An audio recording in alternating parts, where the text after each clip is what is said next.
expect businesses to focus on making the best products or providing the best services to their customers at the best value, profits and losses show how well they're meeting that goal. But what happens when company leaders decide to insert a political agenda into the business's calculations? It's a topic our next guest addresses regularly. Andy Puzder was Chief Executive Officer of CKE Restaurants from 2000 to 2017. That's the parent company of Hardee's and Carl's Jr. Thanks so much for joining us at the Carolina Liberty Conference. Pleasure to be here. Thank you. Just how much of a problem is this? Businesses deciding that, okay, we're not just going to focus on profits and losses, doing the business part of the business, but we're going to throw some politics in this. It's a massive problem. I think it's permeated our economy to an extent that very, very few people understand, and it's permeated our lives to a greater extent than people understand. And it's businesses are doing it because they're getting pressure from these huge investment funds to make these kinds of changes. They're not. I don't think CEOs are changing it because they want to make less money. I mean, obviously, you don't need an accountant to tell you if you implement high cost, low return environmental policies, you're going to make less money. You don't need an economist to tell you that a company that focuses on profits will be more profitable than the one that doesn't. And if you're focusing on these political issues, you're not focusing on profits. But these huge investment funds, the top 50 control $60 trillion in assets in the United States. If you're in a pension fund, a 401k plan, if you've got a mutual fund or an ETF, they've invested your funds in pursuing what's called an ESG, environmental, social, and governance investment philosophy. And without you knowing it, they buy shares on your behalf, and then they vote the shares for directors and in favor of against shareholder resolutions. The three largest of these funds, State Street, Vanguard, and BlackRock, control $60 trillion in investments.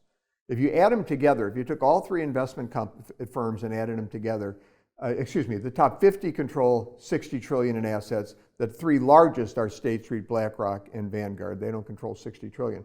But they are, if you add them together, they're the first largest shareholder in 80% of the companies in the S&P 500.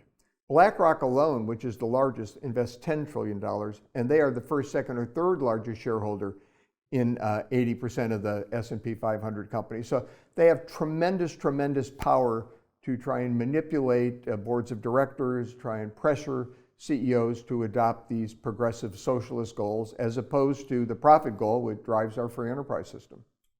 Sounds to me as if this could lead to a multitude of problems. Let's start first with the way this skews the policies and the political debate. If all of these companies are pushing toward a particular socialist agenda, what kinds of problems does that create?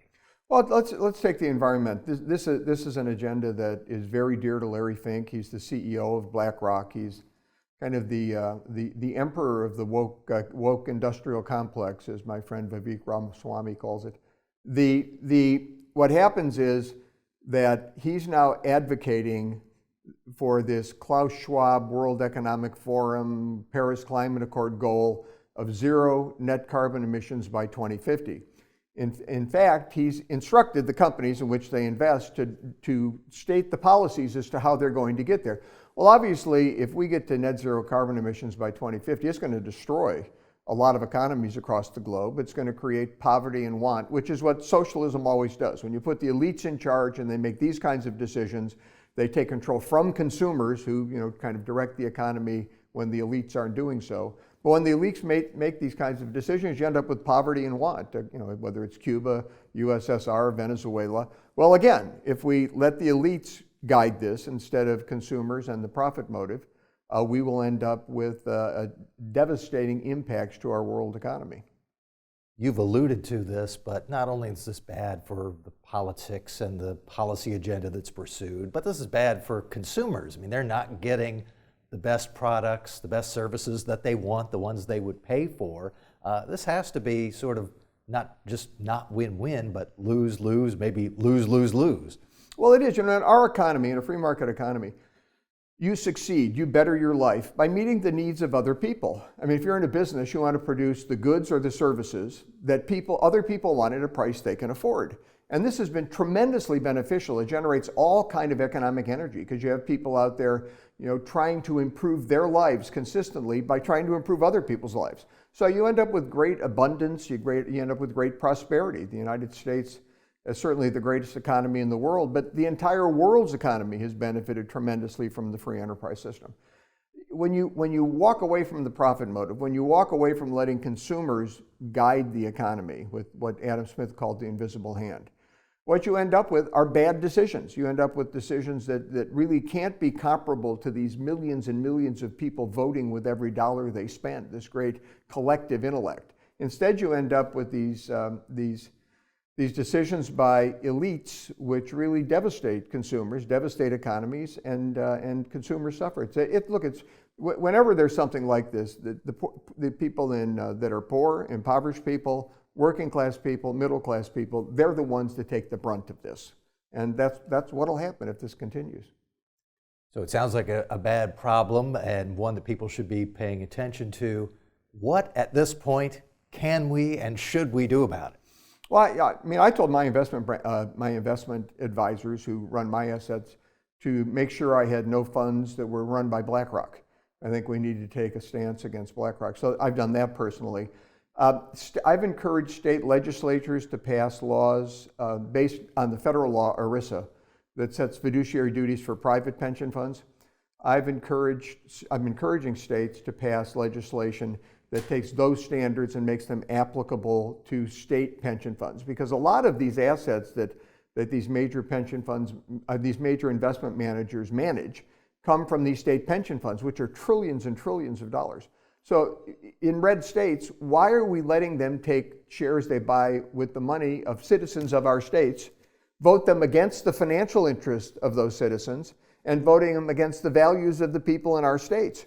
Take the voting rights back. Number one, take them back. And number two, enact fiduciary standards that require people invest only for the financial or pecuniary interests of the pension fund beneficiaries, of the beneficiaries of these funds, not to advance ideological, political, or social goals. And we're actually making some progress in that respect. I think we may get some things done.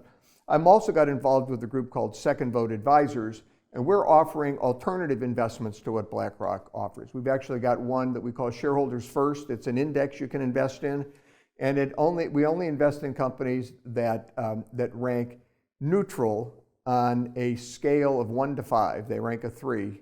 They don't pursue conservative issues. They don't pursue leftist issues. Only companies that are neutral, in other words, focused on profit. Again, on the theory that companies that focus on profit will be more profitable than companies that don't. I think I heard an answer to this final question, but are you confident that things can get turned around and we could get corporations back toward focusing on profit and loss and not these political agendas? Yeah, I think if we can turn these investment managers, if we can take their power away, if we can make it so they really can't use our dollars to create their political influence, I think we can make a big difference. And Texas has passed a law that cuts back on ESG on ESG investing with respect to the environment to protect the oil and gas industry and also to protect the gun industry. Florida's taken action.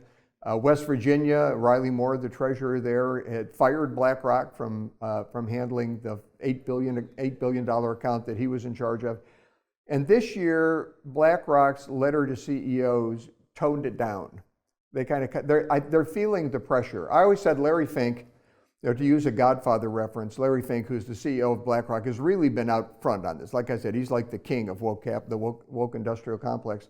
But I think he made a mistake. I think to use a Godfather reference, he decided to be Sonny. He should have been Michael. And he's kind of too much out front there. And I don't know if he's a survivor in this, but I think the policies will survive, and we need to address them.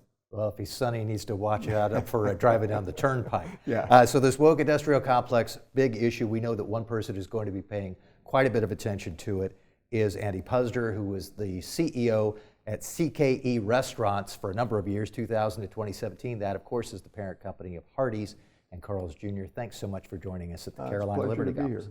Thank you. And thank you for watching Carolina Journal.